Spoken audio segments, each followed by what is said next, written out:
The response of governments to climate change is being debated around the world. But although there's now an acceptance that human activity is increasing global warming, there's no unified response, no plan the world has signed up to.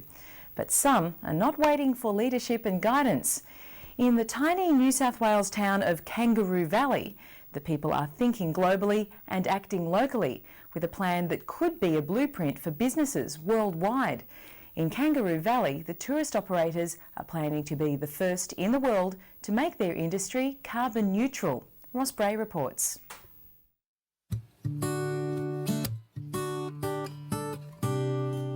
This is Kangaroo-Valley, about 150 kilometres south of Sydney. It's a beautiful valley framed by massive sandstone escarpments and bounded by spectacular national parks. The valley itself is a mixture of farming and small businesses, most of them involved in tourism. Physically, Kangaroo Valley is lush and green, and it's about to get a whole lot greener, courtesy of the local tourist association. We're fully aware of climate change issues. As a tourist association, we're aware that tourism makes a major contribution to the energy use of Australia, and so we felt it was appropriate for us to take action now. Kangaroo Valley is progressive on environmental issues, being an Australian leader in getting rid of plastic bags. But going carbon neutral is a much bigger and more complex step. To help, they've called in the international consultancy firm Hatch, a firm which normally deals in multi-million-dollar projects, not with tiny tourism groups.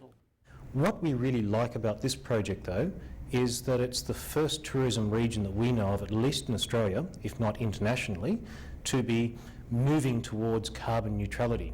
We want to see this as a flagship project that encourages other regions and other businesses to do the same. First up, Steve Gale will audit the present carbon footprint of the tourism businesses, then win the hearts and minds of operators to reduce that footprint. In greenhouse gas emissions, it's all about reduce the emissions first of all, so you look at how we can improve our efficiency. You then replace those emissions that you can't reduce by buying in green power, or possibly even by bringing in your own photovoltaic or solar hot water systems. And then those final emissions that we just can't avoid, they'll be offsetting them through an offset scheme. Mark and Sue Foster have already offset their winery and farm operations with massive tree plantings. In the process, they've restored the bushland from this to this. Others are already planning changes to their tourist business, like Glyn Stones. We've got 7 vehicles, so we're pretty carbon unfriendly at the moment.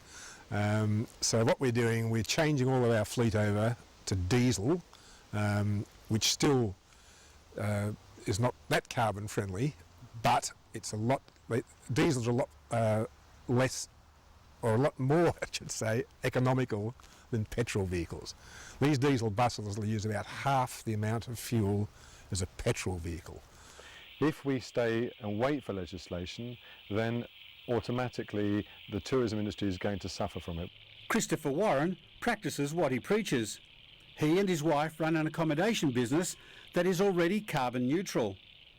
They buy in green generated electricity, recycle the water and wastes, and have offset carbon with tree plantings. In the future, guests will be invited to offset their carbon footprint of driving to the valley by contributing to a tree planting scheme. Everyone here agrees that it's no good waiting for governments to act. The time is now, because climate change is about economics.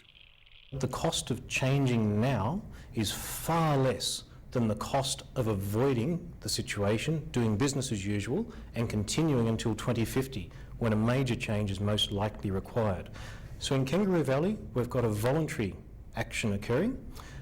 A lot of the costs will be avoided by not having to do the same level of rigour that's required under a mandatory scheme, but my advice to Kangaroo Valley so far has been that we'll be in a mandatory situation by 2010 or 2012, so the scheme that we establish now has to evolve to where it can be audited and accredited. Businesses in the town will also have to reduce their energy consumption. They can also offset carbon output with tree plantings. But it's not simply a matter of planting any old tree anywhere. They've got to be indigenous to the area. So we've got to get advice from tree people on what sort of trees need to be planted, and trees here on the valley floor are different to trees just up on the side of the mountains there. So we've got to make sure the right trees are planted in the right spots, else it won't work. Well, we have three paths to take. One is that people can plant trees on their land. The second is that the farmers here, we can also plant trees on their land.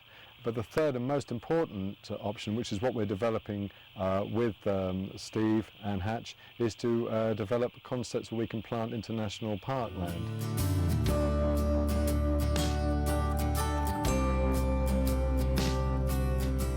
Kangaroo Valley's carbon neutral tourism is an ambitious plan, and many will be watching to judge its success or failure.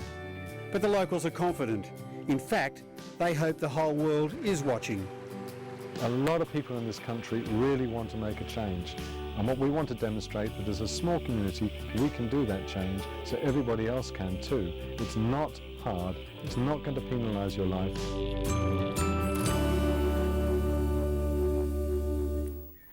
That report from Ross Bray. And that's our program for tonight. I'm Mary Gearan. Join me again at the same time tomorrow for another edition of Asia Pacific Focus. Thanks for watching. Good night.